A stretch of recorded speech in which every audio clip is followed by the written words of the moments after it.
This Torah class is brought to you by TorahAnytime.com. Recording in progress.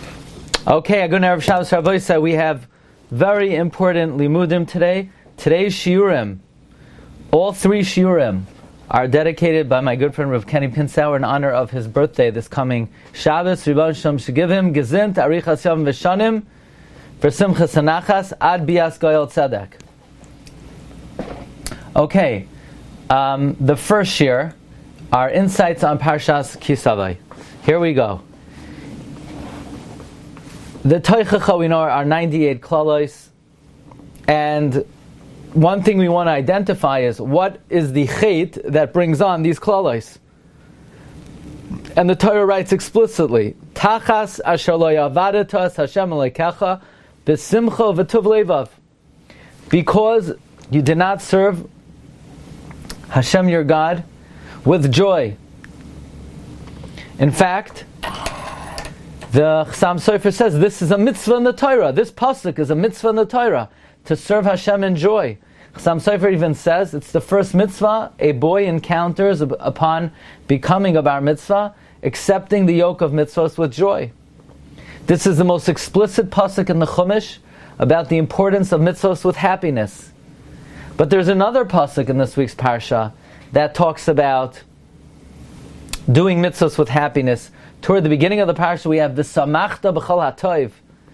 And on this pasuk, the Ohr HaChaim HaKadosh famously comments, Ein toiv ela Torah, that if a person would appreciate the beauty of the Torah, the delectability of the Torah, then a person would go mad in hot pursuit, in love for the Torah.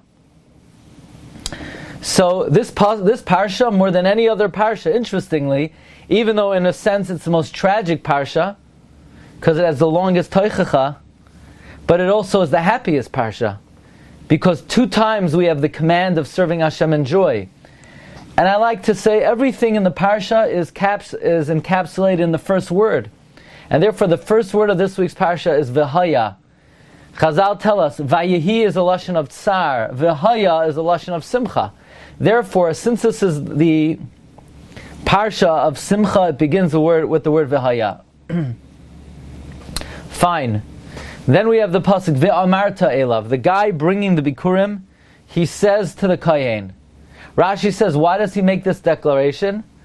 Rashi says she'eincha kafoy taiva, so that he's not be considered an ingrate. She'eincha kafoy taiva, so that he would not be an ingrate.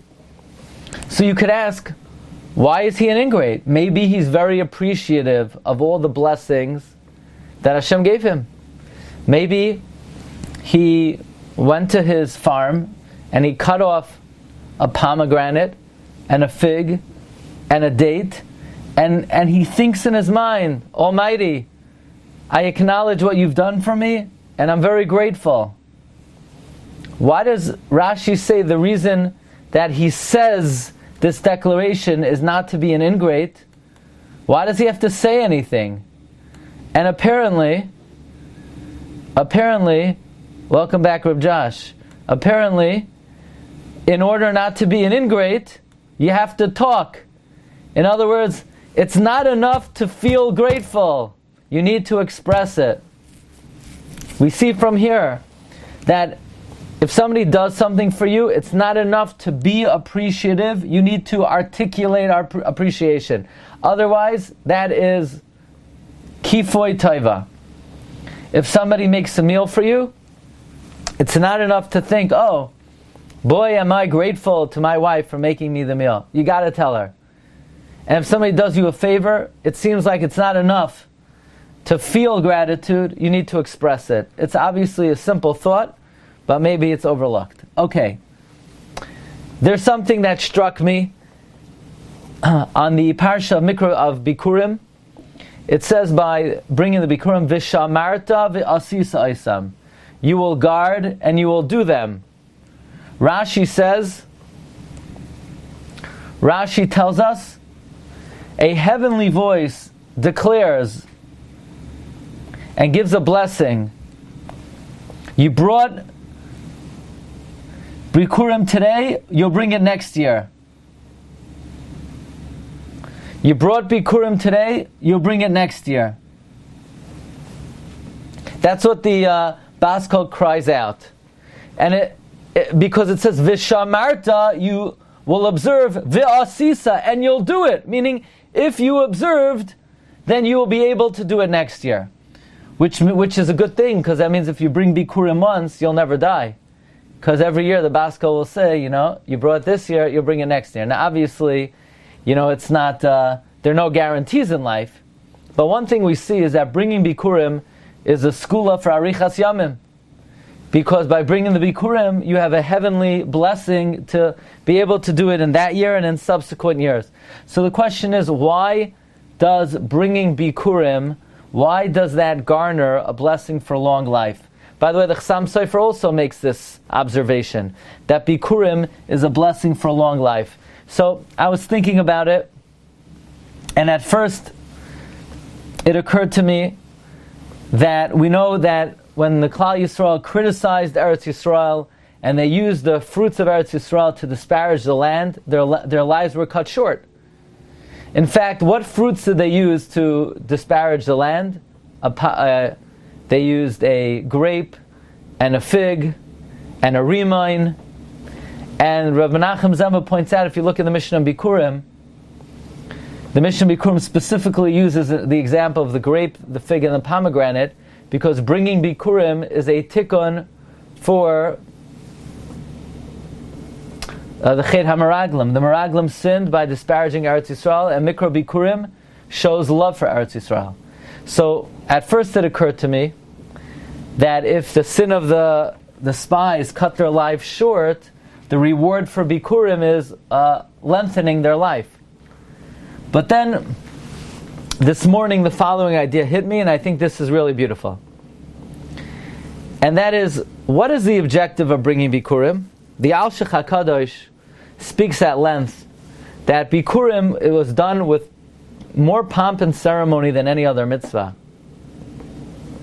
The shar that brought the Bikurim, that they put the Bikurim on, they laid their horns with gold, they put a wreath in its horns, the basket was bedecked. Anybody who saw the procession, all the Jews of the city that gathered to bring Bikurim, they would sleep in the center of the city, and then they would all march toward Yerushalayim. They would say, Ayim dais hayu ragleinu b'sharayach Yerushalayim, and the onlookers would stop and stand up for them. It was done with so much pomp and ceremony, and the Al-Shech HaKadosh says, why was this mitzvah done with so much ritual? And the Al-Shech HaKadosh says, because this mitzvah fulfills the most important objective of creation. And that is, even more basic than fulfilling the mitzvahs of the Torah, is to recognize that Hashem created us and to thank Him. The objective of creation is to thank HaKadosh Baruch Hu. And therefore the mitzvah of Bikurim that fulfills this objective directly is done with tremendous pomp and ceremony. If that's the case, we understand why it engenders long life. I want to share with you such a really important and beautiful idea. The segula of life, the definition of life, that which brings blessing for life, is gratitude to Hashem. The Torah tells us that the word Chayim is Rashi Tevos, the four people who have to thank Hashem. Ches was a chayla that was healed, someone who crossed the Yam, someone who had Yisurim, someone who went through a midbar. The definition of Chayim is Hoidah, like we say, V'chayil HaChayim Yoiducha. The living, thank Hashem. I ask you a question. There are a lot of things the living do. The living also play ping pong. Maybe not everyone. The living, they jump, they walk, they sit, they hop, they skip, they juggle, they sleep. Why do we say the living thank Hashem? The answer is, this is not what living do, this is the definition of life. The definition of life is thanking Hashem. Or we say, Ma betza bedami, Almighty, what benefit is there in my blood, in my death? Beridati al shachas, if I go down into the abyss, Hayoidecha afar. Will the dust thank you? Meaning, God, if you take my life, I can't thank you. I also can't go bowling, and I can't play golf. A lot of things you can't do. By the way, scientists have been able to prove that the dead are limited in many areas. Did you know that? There are a lot of things that become difficult to do when you're dead. Think about that. So why does David HaMelech say, I won't be able to thank you? I can't do anything. Why does he say, I can't thank you? The answer is the definition of life is thanking Hashem. By the way, the Baba Sali has a fantastic explanation of the pasuk. Vayamoid bein hamesim ubein hachayim vateyasar hamagefa. Literally, Aaron stood between the living and the dead, and the Magefa stopped. Says the Baba Sali, Vayamoid, Aaron was oimed. He thought, and he developed the following idea. What's the difference between the living and the dead? The difference is the living could thank and the dead can't thank. Therefore Aaron said, God, we won't be able to thank you. The Magefa stopped. What day on the calendar did the students of Rabbi Akiva stop dying? Lag Ba'omer. Lag Ba'omer is Hoid Sheba Hoid. Gratitude Sheba Gratitude. So the students stopped dying. Chazal say, why are the wicked called dead even when they're alive? Because they go outside, they see the sun, and they don't thank Hashem for the sun. Therefore, Bikurim brings long life, because Bikurim fulfills the secret and the secret source of life. And that's thanking Hashem. Hoida brings life. Okay. Two more brief ideas. Number one, the famous pasuk, the nations of the world will see that the name of God is upon you, V'yaru mimeka, and they'll be afraid of you.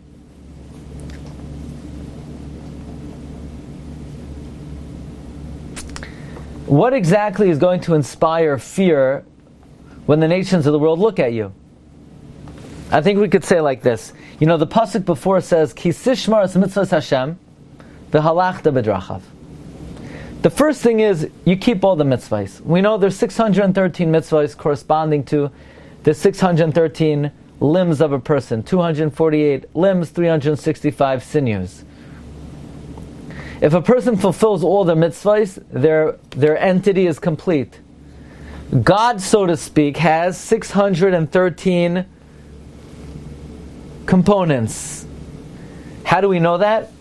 The Targum Yonasan ben Uziel says that when God created us in His image, He created us with 613 limbs, connected the 613 mitzvahs.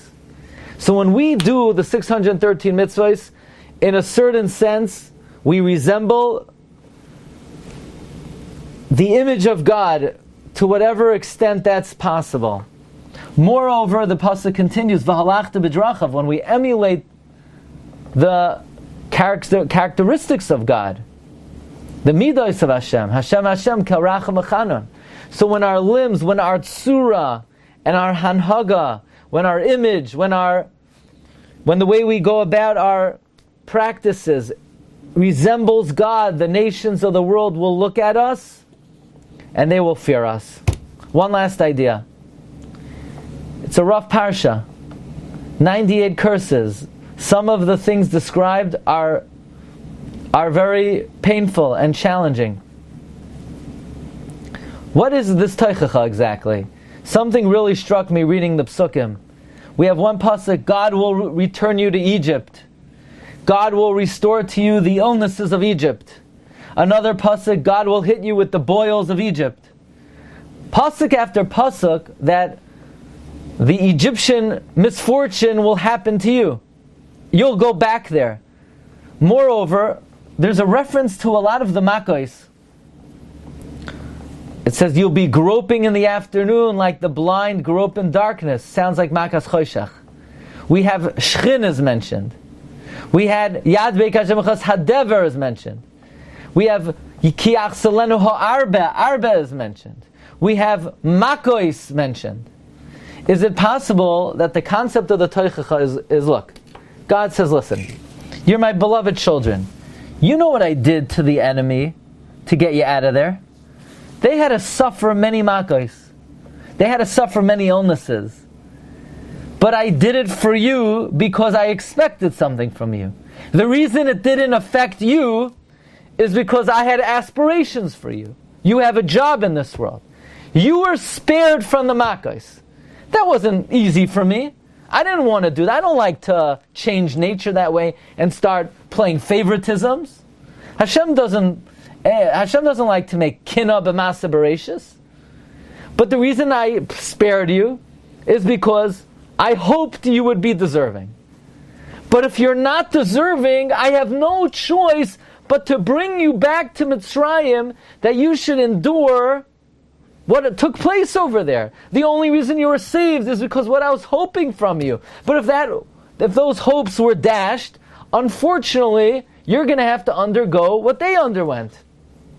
That's what, the simple reading of the pasuk seems to indicate. Okay, those are some insights on Parshas